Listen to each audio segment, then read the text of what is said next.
Hey Susan, someone's calling.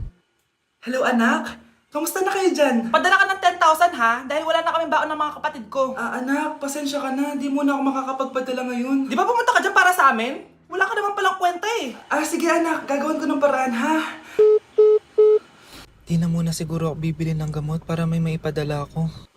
Ako? Wala na ako nanay, di ba? Eh, sino yung tumatawag, te? Di ba nasa ibang bansa yung nanay niya?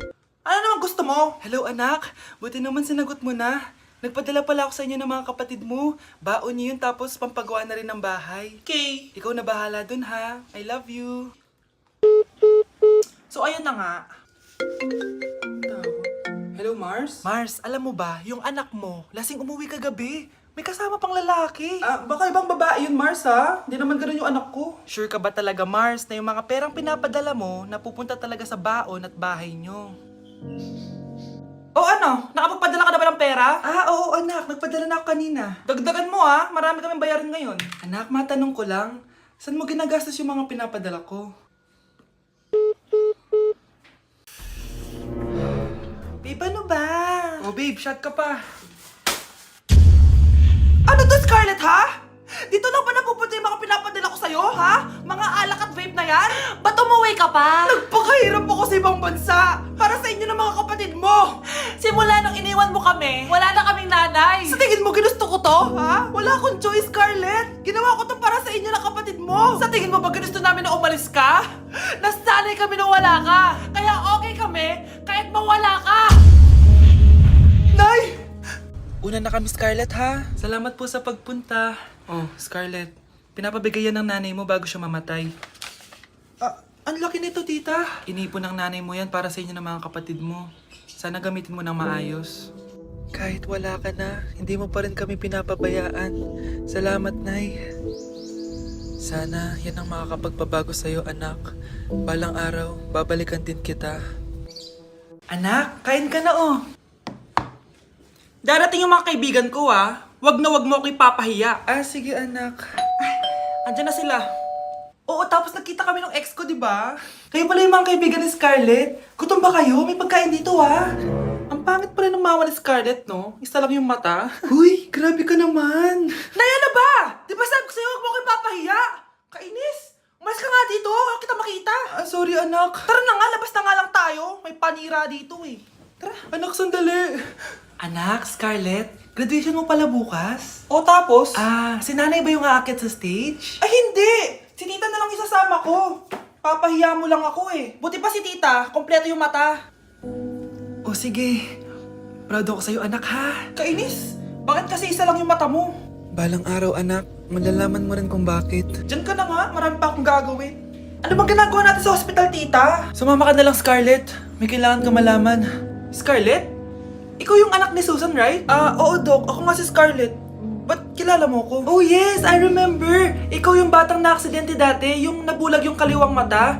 Buti na lang dinonate ng nanay mo yung kaliwang mata niya para sa'yo. Kaya pala isa lang yung mata ni nanay. Alam mo, sobrang mahal ka ng nanay mo. Huwag mo siyang papabayaan, ha? Tama na. Ano to? Para na namang ulam? Mahal, pangako bukas may kakainin na tayo. Sinabi mo rin yan kahapon. Paano tong anak natin, ha? Paano natin ito bubuhayin? Mahal, please, magtulungan tayo. Makakaahon din tayo dito. Ayoko na. O ito, ikaw na maghalaga niyan. Mahal, please, wag mo naman kaming iwan. Babalik na ako sa dati kong buhay. Sa buhay na nakakakain ako na masarap. Sa buhay na nakakapag-party ako. Sa buhay na prinsesa ako. Ayoko na ng gantong buhay. Mahal, please, babawi ako. Kaya mo na yan. At wag na ako gugulayin, ha? Anak, pangako hindi kita iiwan, ha? Nandito lang ako para sa'yo. Hindi kita papabayaan. Okay, Mr. Ramon? Ma'am, tanggap na po ba ako sa trabaho? Sorry sir. Based sa resume mo, hindi ka pala nakapagtapos ng college. Ang hanap po namin is college graduate. Uy Ramon, mukhang galing ka sa interview ah. Natanggap ka? Hindi nga eh. Baka may alam kang pwede kong pasukan ng trabaho. Pwede ako. Sige, sabihan kita ha. Salamat Susan. Dami naman basura dito. Ramon! May hiring daw yung kakilala ko at pwede ka daw doon magtrabaho. Ha? Talaga? Sa wakas, mabibilin ko na lahat ng pangangailangan ng anak ko. May anak ka pala? Oo. Iniwan kami ng nanay niya dahil Di niya kaya tong gantong buhay. Hayaan mo, hindi mo deserve yun.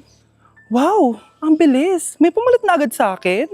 Mali ka nang iniisip. Alam mo ba, Ramon, nabibili ko na lahat ng gusto ko ngayon. Kumakain kami sa magandang restaurant at nakatira ako sa mansyon. Ha? Honey, tara na. Ipag-shopping pa kita mamaya. Baka malit pa tayo sa dinner natin. Okay, honey, papunta na.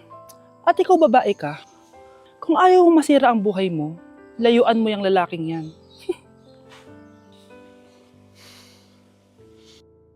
Delivery po. Anong delivery? Parang wala naman ako in-order, kuya. Nakasulat po dito, Susan. Kayo po ba yun, ma'am? Oo. Sige, baka nakalimutan ko lang. Nay, ano po yan? Cellphone? Di ba mahal to? Opo, Nay. Paano ka nakabili niyan? Siguro nanalo ng raffle si nanay. Nay? Oo, anak. Bakit? Nabalitaan niyo na ba, Nay? Uso yung mga scammer ngayon. Totoo ba? Grabe na talaga ngayon, anak. Sabi sa nakita ko, Nay, nang scam daw siya ng mamahaling cellphone gamit ang credit card ng ibang tao. At ito pa yung malala, Nay. Nang scam daw din siya ng pera. Delivery po. May delivery ata, anak. Delivery po. Ikaw na naman, kuya. Susan po ulit, ma'am. Wala naman nga ako in-order. Wala akong magagawa dyan, ma'am. Sa'yo nakapangalan eh. Sige na po, una na ako. Ano na naman laman neto? Pera? Ito ba yung sinasabi ni Scarlett na galing sa scam?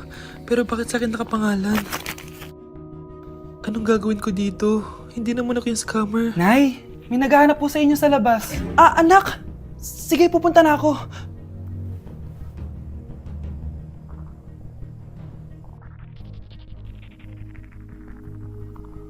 Hello po. Ano pong kailangan nila? Kayo po ba si Susan, ma'am? May natanggap po kasi akong report na kayo daw po nangi-scam. Scammer? Hindi ako scammer, Ma'am, sa'yo nakapangalan ng mga parcel. Kaya sumama ka na sa amin. Hindi nga ako scammer! Ikukulong ka na namin. Huwag niyo ko ikulong! Hindi ako scammer! Itigil niyo na yan! Hindi si nanay ang scammer. Pero nasa bahay na to, ang totoong scammer. Hoy bata, huwag kang mga alam. Wala ka namang ebidensya. Pero nay, alam ko hindi ko yung scammer. Tara na, sumama ka na sa akin. Mga anak, aayusin ko to ha? Babalik din ako, okay? Kung sino man sa inyo yung totoong scammer, umamin na kayo! Nakulong si nanay, di ba? Ate, walang may gustong makulong si nanay. Tsaka bakit kami lang tatlo sinisisi mo? Baka ikaw talaga yung totoong scammer. Imbes na magsisihan tayo, magtulungan na lang tayo para kay nanay. Malalaman ko rin ng totoo. Delivery po! Gabi na, may nagde-deliver pa? Kuya, kaninong parcel yan? Kay Susan po ulit. Ha? Paano nangyari yun? Nasa kulungan na si nanay. Aba ma'am, hindi ko po alam. Taga-deliver lang po ako Sige na po. Oh, nasa gitna yung kalaban ha? Hoy, ayusin mo na itong mga damit mo. Ilagay mo muna dyan sa kama. Ayun na! Paano naman ito laman ng parcel na to? Nakakainis, talo na naman. Ano ba to? Ba't nandito to? Ito ba yung galing sa scam?